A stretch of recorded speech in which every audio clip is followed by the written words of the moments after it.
You know that feeling when everyone's complaining about the cold and you're just thriving? While your friends are booking flights to tropical islands, you're genuinely excited about staying home in your pajamas for the third day straight. If this sounds like you, congratulations. You might be psychologically wired to love winter. And no, there's nothing wrong with you. You're just built different. Here's the thing nobody talks about. Winter people aren't just tolerating the cold. We're experiencing something fundamentally different in our brains.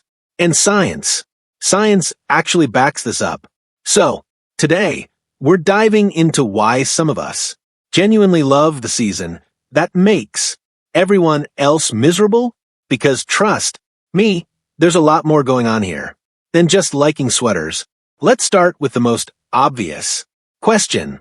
Why does staying home feel so much better in winter than summer? And I mean objectively better, not just acceptable, not just okay, like genuinely soul-satisfyingly perfect. Here's what's happening in your brain. When it's cold outside and warm inside, you're experiencing what psychologists call contrast effect comfort. Your nervous system is literally processing the difference between the harsh environment outside and your cozy sanctuary inside. Every time you look at that window and see the dark, cold world, your brain releases a little hit of satisfaction chemicals. You're safe. You're warm. You made it. Summer doesn't give you this. In summer, staying inside feels like you're missing out. The weather's nice. People are outside. There's this social pressure radiating through your windows like judgment from the sun itself. Your brain registers staying home as a loss. You're avoiding something good. But in winter, you're not avoiding anything. You're actively choosing the superior option. The math just works differently. There's also something called refuge appeal in environmental psychology. Humans are hardwired to find enclosed, protected spaces more satisfying when there's a perceived threat outside.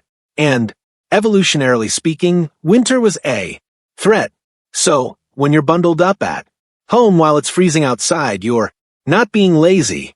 You're satisfying a deep, ancestral craving for safety and warmth. Your caveman brain is throwing you a little dopamine party because you successfully found shelter. Plus, let's be honest, the activities match the energy. Winter activities, reading, watching movies, cooking soup, existing under blankets, these are all low stimulation, high comfort activities. They don't require you to be on. For introverts especially, this is where we thrive. We're not fighting against the season's vibe. We're in perfect harmony with it. Quick question. Do you feel more creative in winter? More focused? Like your brain just works better? Yeah, there's a reason for that, too. Winter is basically an introvert's natural habitat, and here's why. Social expectations shift dramatically. In summer, if you're not out there living your best life, posting sunset photos, attending barbecues, being aggressively social, you feel weird about it. Society has decided that summer equals fun, equals being around people. And for introverts, that's exhausting. It's like the world has collectively agreed that your preferred lifestyle is somehow wrong for 3 entire months. But winter gives you a free pass. Sorry, I can't make it. It's too cold. Nobody questions this. I'm staying in. Tonight. Perfectly acceptable. Winter provides social cover for the lifestyle you wanted all along. You're not avoiding people. You're being sensible. You're not antisocial. You're just responding appropriately to the weather. It's beautiful. There's also research suggesting that introverts have higher sensitivity to external stimulation. Bright sunlight, heat, loud outdoor activities. These are all high stimulation environments that drain introverted nervous systems faster. Winter naturally reduces stimulation. Shorter days mean less intense light. Cold weather means fewer people outside. Everything's quieter, darker, more muted for someone whose brain is already processing the world at high volume. Winter is like finally turning down the dial. And here's something fascinating.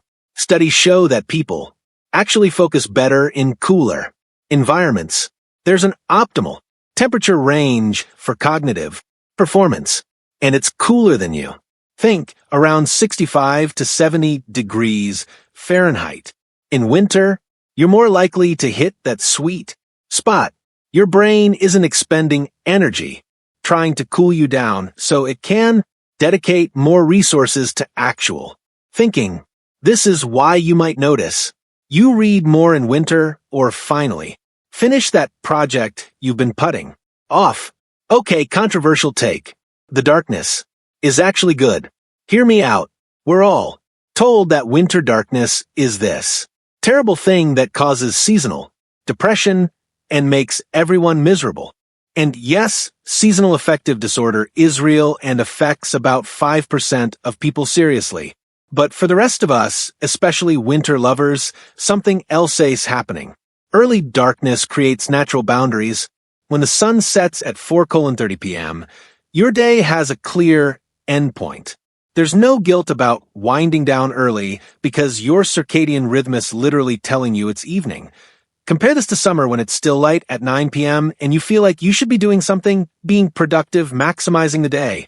Summer darkness comes so late that you're fighting your own biology to stay awake long enough to experience it.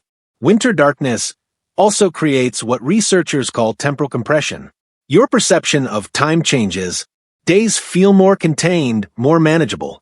You're not overwhelmed by the sprawling endlessness of summer days. Everything's cozier, more focused, more intentional. And let's talk about the aesthetic. Winter darkness is objectively more interesting. You get dramatic skies, early stars, the warm glow of windows against dark streets. There's a melancholy beauty to it that summer just can't match. It's atmospheric. It's moody. It gives main character energy, but like in a thoughtful, contemplative way. For people who love winter, darkness isn't an absence of light. It's its own presence.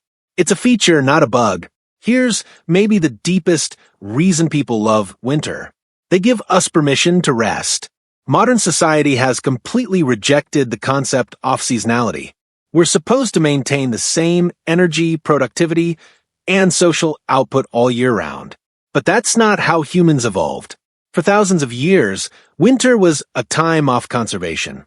You stored food, you stayed close to home, you slowed down, and you didn't feel bad about it because literally everyone else was doing the same thing. Winter, people are still honoring that rhythm. When you love winter, you're not fighting against rest. You're embracing it.